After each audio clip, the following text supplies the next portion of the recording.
We start with the emergency meeting at the UN Security Council following North Korea's sixth and most powerful nuclear test to date.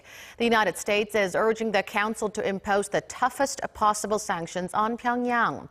Washington could submit a new draft resolution by the end of this week, but it may be a difficult road ahead with China and Russia still sharply opposed to any new sanctions. Joonhee reports.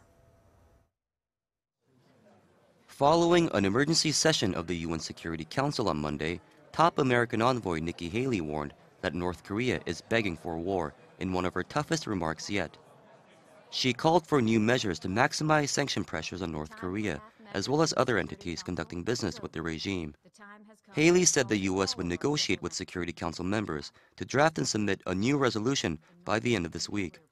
While looking to exhaust all diplomatic means for a peaceful resolution, the diplomat warned that the U.S. was ready for a fight if the two sides were to trade blows. War is never something the United States wants. We don't want it now. But our country's patience is not unlimited. We will defend our allies and our territory. Washington has the firm backing of its East Asian allies in South Korea and Japan, with Seoul's UN envoy Cho Tae-yeol saying new sanctions must hit North Korea where it hurts most.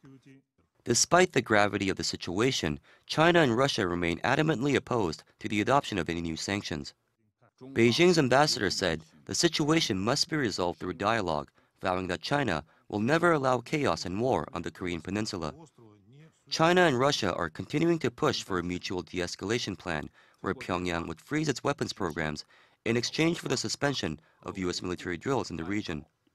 The notion was flatly rejected by Haley on Monday, who called the proposal insulting and draws a false equivalence between legitimate U.S. actions and North Korea's flagrant violation of UN guidelines.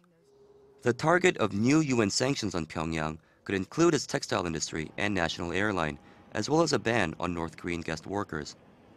The Security Council has already adopted a slew of new sanctions on the regime last month that could slash the country's annual exports by almost one-third.